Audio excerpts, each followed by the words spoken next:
Hi, this is National Master Dan Heisman, and we're here with another video. To help you improve your chess game, I'd like to thank the Chess Journalists of America.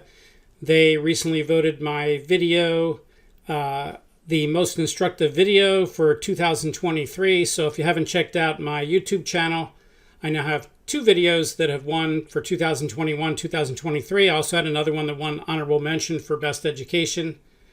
The one for best education was how to play what-if games with the engine to improve. Today we're going to talk about how to handle multiple possibilities on a single branch of a move. What do I mean by a branch? Well, when you make a move, it creates like a tree, and your move is the first part of the tree, and then it branches out depending on what could happen on the following moves. So for instance, let's take one of the more famous positions in chess history. This is Groot A. About 85 years ago, Master Groot decided he would write a PhD thesis on how chess players think. He got some of the best players in the world who were playing the AVRO tournament to come over and think out loud for him, and he recorded their thinking, and then he wrote his book, a PhD thesis on this, which was published in English, called Thought and Choice in Chess by Adrian de Groot. And this is the position he used the most. So he called it de Groot A. It's from one of his games, and he gave it to a whole bunch of strong players, including players like world champions Alyakin and Max Euwe, Ruben Fine, Paul Carrez, I think, were some of the people that did this. So he gave them the position, and he had them think out loud for him, and he would record what they were thinking, and then he analyzed it and made it into his PhD thesis. All right, so in this position, I've given this position to many of my students who are unfamiliar with it and asked them, what would you play here for white? And one of the mistakes that's very common, especially for people rated under 16 or 1700, is they like to assume moves. They look at a move and then they assume a reply as if that's the only reply. So let's take an example here. What they'll say is, suppose I play knight takes d5. And then instead of saying, all right, black has three ways to recapture, bishop takes d5, e takes d5, knight takes d5, they start out by saying, let's say he takes knight takes d5. Well, that's okay as long as you realize there's other ways that he could take. If you're just assuming knight takes d5 is the best move, and whatever happens on knight takes d5 will tell you how good knight takes d5 is for white, that's a big mistake, because you have to look at what black's best reply is to knight takes d5, not the one that you think he might play or that you assume he's going to play. So if you say knight takes d5 and then you say assume he plays knight takes d5, you have to keep in mind if knight takes d5 for black doesn't completely refute the move, then maybe bishop takes d5 or e takes d5 is better. So what I suggest to my students that they do is you should enunciate to yourself, at least in your mind, what are all the possible moves, and then pick the one you want to look at first. So if you want to say something like knight takes d5, he has knight takes d5, bishop takes d5, e takes d5. I think knight takes d5 is probably the best. Let's look at that first. Okay, well, that's reasonable. And if knight takes d5 is so good for black that you don't even like knight takes d5 for white anymore, then you don't have to look at the other black moves. But if knight takes d5 for black is just okay for black, maybe he has a better move. So let's do that right now a little bit. If you play knight takes d5 for white, black has e takes d5, bishop takes d5, and knight takes d5. Let's analyze knight takes d5 first. After knight takes d5, I've had some students say, oh, we can't do that because then bishop takes e7 will win the bishop on e7. That's what's called a retained image error. Why is it a retained image error? Because after you play knight takes d5 and black responds knight takes d5, the bishop on e7 is still guarded by the knight that recaptured on e7, which should lead you to a pretty obvious question, which is, what happens if you remove the guard by then playing on the second move, bishop takes d5? So the line you'd have to look at is knight takes d5, knight takes d5, bishop takes d5. And now it should be pretty clear to you that if black recaptures on d5, then you're going to win the bishop on e7. So black either can't do that or already he's lost. For those of you that are not very good at visualization and all those people who say to me, why don't you draw lines, Dan? Well, if you draw lines, then of course it helps the people that are weaker, but then they don't rely as much on their visualization skills because you're doing it for them. And of course, if you don't improve your visualization skills, you can't analyze as well. But let's draw some lines anyway. Knight takes d5, knight takes d5, bishop takes d5. If black recaptures on the second move with bishop takes d5 or e takes d5, then bishop takes e7 is going to win a piece. So can you find the only move that black can play after knight takes d5, knight takes d5, bishop takes d5? If you need to, you can stop the video and try to visualize that. The answer is he has to play bishop takes g5. It's the only move on the board, otherwise he could resign. Let's show that on the board. Knight takes d5, knight takes d5. If bishop takes d5, then bishop takes g5. This turns out to be one of the critical positions for Groot A. A lot of the grandmasters reached this position and they had to figure out, is this good for white? Is this good for black? Is this about even? The position is hardly quiescent. Quiescent means quiet, means there's no more checks, captures, or threats of consequence. White has lots of checks, captures, and threats. White could play bishop takes c6. He could play knight takes c6. He could play f4, first hitting the bishop. So he's got lots of ideas that he could play. He could play knight to c4, hitting the queen. You'd have to figure out how good this is. And that's not the purpose of the video. The purpose of the video is to talk about how you handle multiple moves. Anyway, so if you're looking at knight takes d5, knight takes d5, you could look at other moves. You could look at bishop takes e7, but then black's going to just take back, and it's just a bunch of fair trades. If white after knight takes d5, knight takes d5, he can't just do anything. His bishop is hanging. He could take a different piece. He could take knight takes c6, and then if black plays bishop takes g5, he could try to save the rook and the knight with some sort of maneuver. So it is possible to do something like that, but it may not be very good. Knight takes d5. Knight takes d5. Is there anything else white could play? Well, his bishop is hanging. We looked at bishop takes e7. We looked at bishop takes d5. We looked at knight takes c6. We could just save the bishop on g5. We could play something like bishop to h6. And then we've effectively traded this knight for that knight and helped his rook get into the game and come over here on d8. That's a possibility. Then in that case, maybe we could play something like queen f3, hitting the pawn that the rook just ignored. But, we'd have to look at that. All right, so anyway, how do we handle this? Well, after you start looking at knight takes d5, unless you think that's so good for black that white should not play knight takes d5, you have to look at the other moves. So, for instance, you have to say, well, what happens if he takes with a bishop? Knight takes d5, bishop takes d5. Maybe that's way better than taking with a knight. Then you have to look and see what white can do. And again, he's got checks, captures, and threats. He's somewhat limited again because after knight takes d5, bishop takes d5, let me take the lines off the board. After knight takes d5, bishop takes d5, black's threatening to just take the bishop on a2. So white's has to either save the bishop on a2 or he has to make some sort of capture. This is just the logic of chess. He could play bishop takes f6. He could play bishop takes d5. Those are possible moves. And again, you want to start listing all your moves. Let's show that on the board. Knight takes d5, bishop takes d5 threatens the bishop. White needs to do something about that. He could take a piece. He can take a piece. He could save the bishop. He has various things that he could do, but there's multiple things at the branch, and you need to enunciate what those things are. If you just guess one of them, and it turns out that that's not the best one, or that's not what the opponent does, then you're kind of missing up on your analysis, because you've got to take into account the best ideas and not just the first ones that you look at. Again, that's a very common mistake, is people just assume things. Like here they assume, well, my bishop's hanging, so I have to play bishop takes d5. Well, that's certainly a strong candidate move, but it's not the only move that saves the bishop. There's other moves that save the bishop, like bishop takes f6, capturing him first, or bishop to c4, so your bishop is guarded by the knight and the queen and the rook, or maybe pawn to b3 to block the bishop's attack on the bishop, or of course we just said bishop takes d5, hitting him first. So there are lots of possibilities, and you always want to figure out what they are and then start looking at the most reasonable ones first. All right, so we've looked at two different ones. Now we'll look after knight takes d5 at e takes d5. By the way, if you didn't notice, one of the problems with bishop takes is this square on d7 gets unguarded.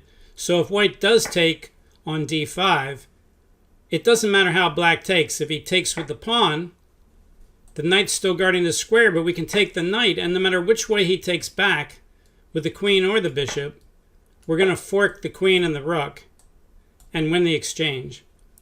So there's some real possibilities there if he does take with the bishop. All right, so knight takes d5, e takes d5. Now both sides have isolated pawns in the center, but whose pawn is better in the center? Is it white's pawn or is it black's pawn? Well, one way to figure this out is to look at the other minor pieces. In this case, the white bishop is attacking this pawn, and the poor black bishop is just sitting there blocked by that pawn and guarding it. Whenever you have a fixed pawn where your piece is the one attacking it and his piece is the one that just has to guard it, especially in this case, a bishop that becomes essentially a sort of a bad bishop, then that's to white's advantage. Now, black could be threatening some future skewers with bishop to b5 here, abandoning the d pawn for a while and threatening, but it's white's move here, and white can certainly stop that.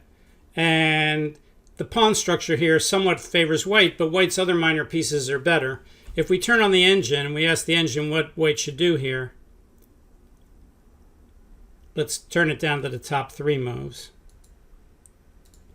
The engine says white should just play queen f3, hitting the knight on f6 a second time.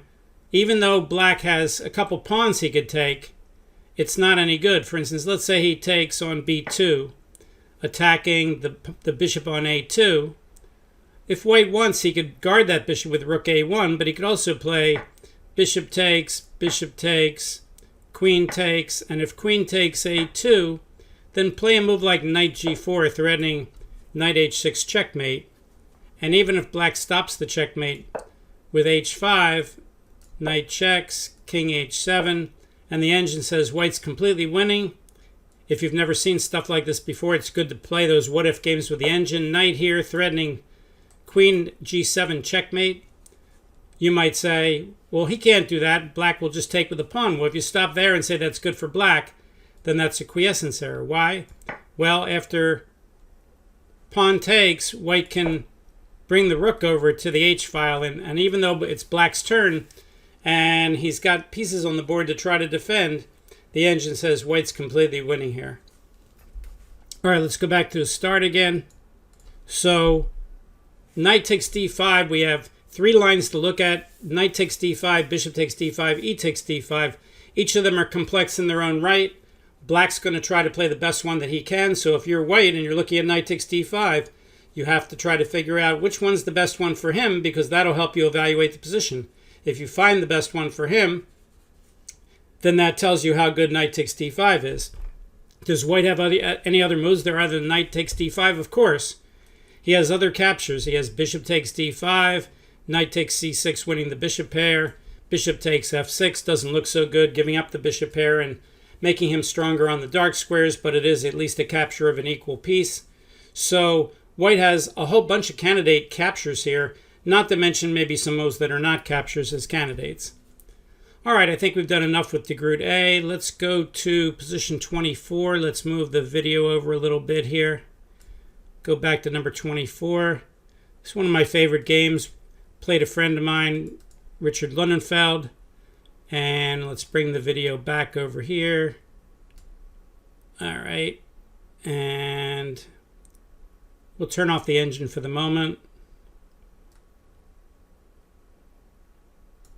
And we're going to go to the position where black threatens checkmate.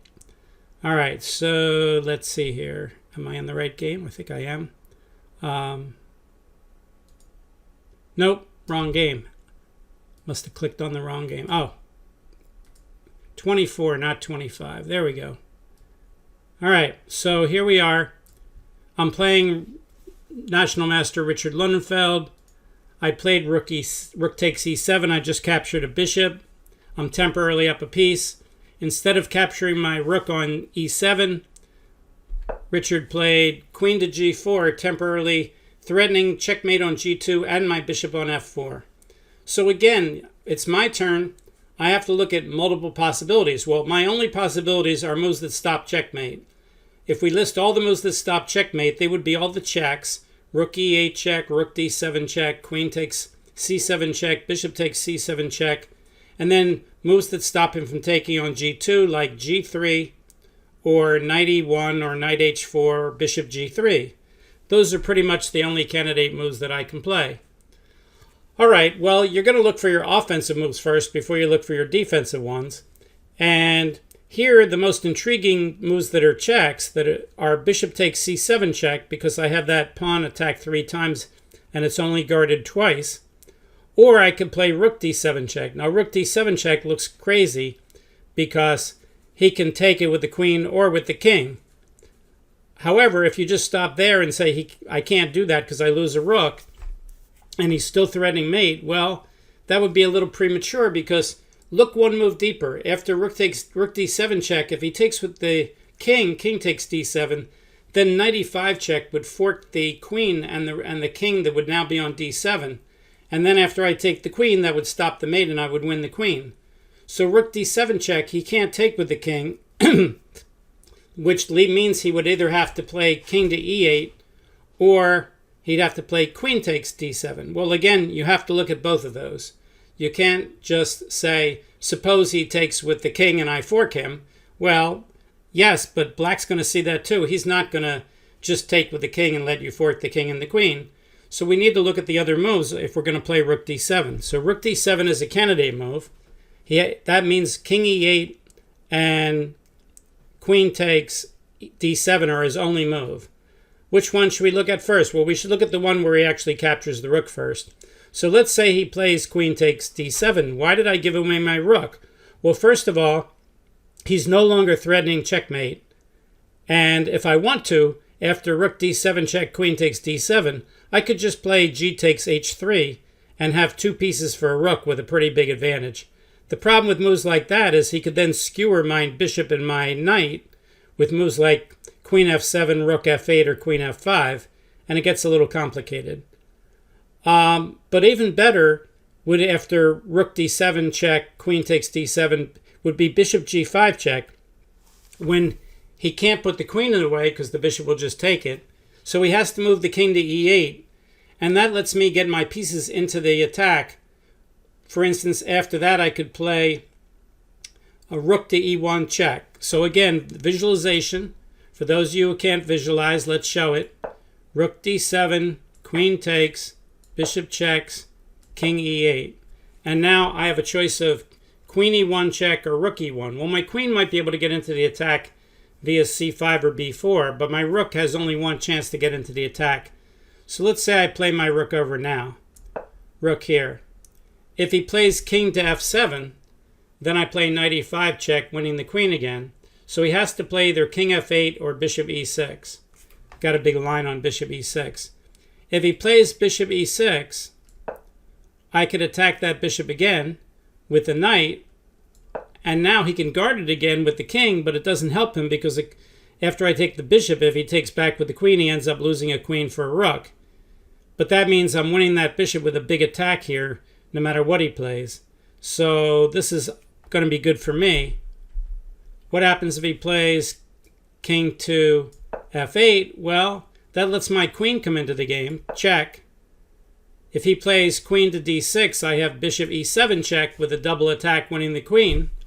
So he can't do that. He can't play king f7 because of knight e5 check, so he has to play king to g8, and now his rook on h8 is kind of out of the game. And again, I can always bail out and just take his bishop here.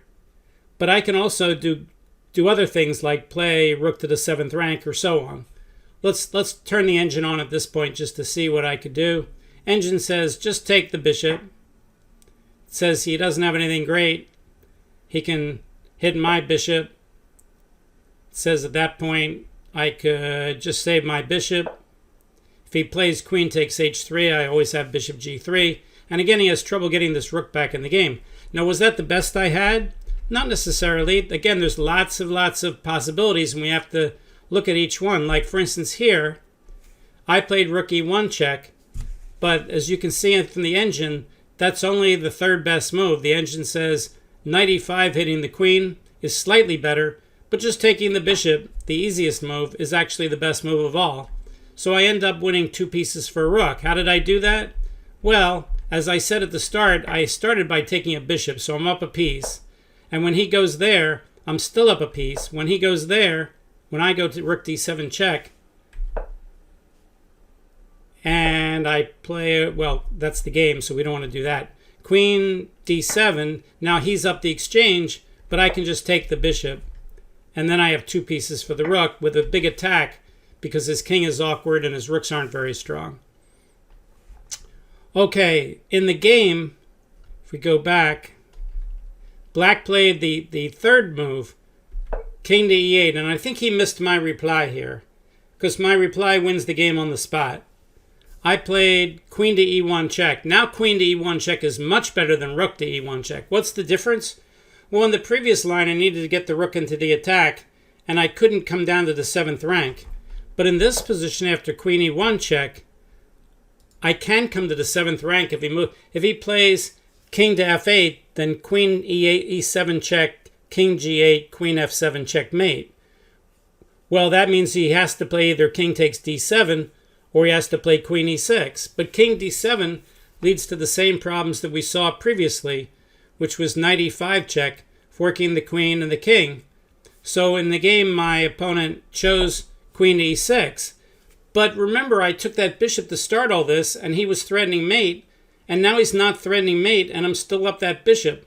So now I don't have to do pretty much of anything except consolidate because I'm up a piece, and I can force the trade of queens. So the game only continued for a couple more moves. I just took the pawn on g7, saving my rook, threatening to take his bishop. He attacked the rook. I said, okay, in that case, you're out of the pin, so I'll trade queens because I'm up a piece. I guard my rook, and I threaten discover checks. He moves the king out of the way. I pin the bishop, and my friend called it a game. This was one of my best games. Richard always says to me something to the effect of, "That's very nice, Dan, but why don't you show a game where I won nicely instead?" So he's like, yes, you can't keep showing the same good game that you beat me because sometimes I beat you, sometimes you beat me. And of course, Richard is right about that, but this was one of my nicest games. I did annotate this game in my book, The Improving Chess Thinker. No, not an Improving Chess Thinker, The Improving Annotator. Got the right first couple words, but wrong here. All right, so let's review what we talked about today. We talked about when you have a move, whether it was the de Groot knight takes d5, or the de Groot knight bishop takes d5, or the de Groot knight takes c6, and there's multiple ways to recapture. Let's go back and show that. De Groot A. When you have a move like knight takes c6, you can't just say he'll take with the rook. Well, maybe he will, but maybe he'll take with the queen. If you say that gives me a discovered attack, the answer is maybe it's good, maybe it's not. But if you don't analyze it, you don't know.